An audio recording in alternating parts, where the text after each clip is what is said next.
Comme premier point, évoquons la nouvelle Turquie d'Erdogan ou la restauration de l'esprit ottoman. Évidemment, l'objectif est d'éliminer les particularismes au nom de l'unité turque, et c'est le premier objectif de Recep Tayyip Erdogan. Alors, avant tout, il faut comprendre comment est-ce que l'AKP s'est mise en place et comment son pouvoir s'est déterminé en Turquie depuis 2002.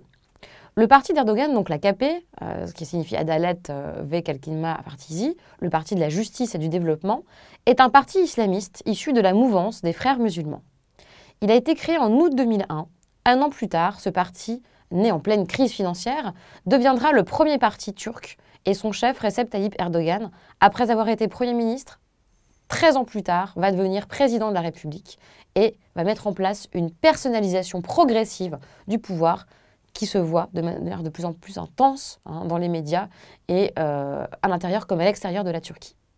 Selon Ahmet İncel, toujours, que l'on sollicite beaucoup dans la presse française parce qu'il est francophone, l'arrivée au pouvoir de l'AKP représente une réelle rupture dans le paradigme dominant en Turquie depuis les années 20, c'est-à-dire au moment de la création de la Turquie par Mustafa Kemal. Mais dans le même temps, dit-il, une continuité dans le mode d'exercice autoritaire du pouvoir.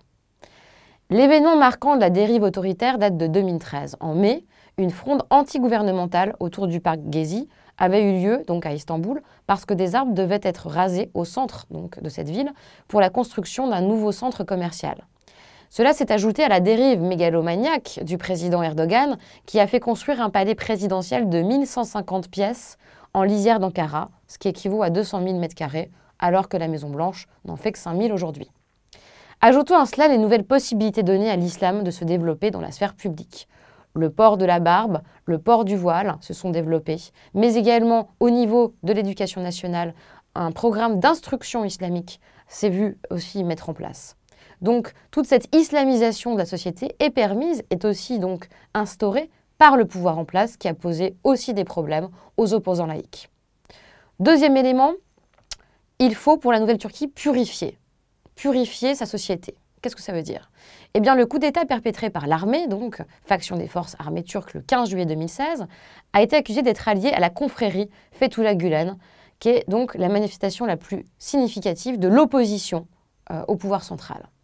Cette confrérie, en lien avec le mouvement Hizmet, groupe religieux conservateur islamiste turc, a soutenu l'AKP dès son arrivée au pouvoir en 2002.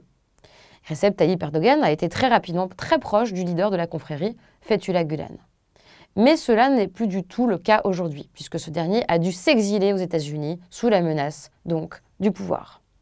La confrérie, qui porte son nom comme son nom l'indique, donc, n'est pas un parti et peut être comparée à la franc-maçonnerie française dans sa capacité d'organisation et de déploiement dans les grandes institutions de l'État turc. Recep Tayyip Erdogan a donc soutenu la confrérie qui a implanté ses partisans dans les sphères policières, judiciaires, dans le renseignement, jusqu'à fin 2013. À ce moment-là, un scandale de corruption a éclaboussé Erdogan et ses proches. L'AKP accuse le Hizmet, donc elle a Fethullah Gülen, d'être les responsables de cette tentative de coup d'État en touchant à la crédibilité et à l'intégrité du pouvoir. Ainsi, suite à ce scandale et depuis 2014, des purges régulières et massives sont opérées par le pouvoir en place pour débarrasser les postes clés de l'État des partisans de la Fethullah Gülen. De nombreux magistrats ont été limogés.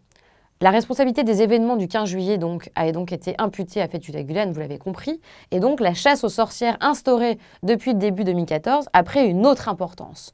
32 000 personnes ont été arrêtées, 90 000 fonctionnaires ont été mis à pied, dont presque 13 000 policiers dernièrement, qui ont été suspendus pour leur lien avec l'ennemi d'Erdogan. Ainsi, malgré ces purges régulières et diverses, malgré également toutes ces positions liberticides, Erdogan a le soutien de sa population, d'une grande partie du pays, à qui il avait demandé, souvenons-nous, de descendre dans la rue en réponse à son appel via FaceTime le 15 juillet 2016.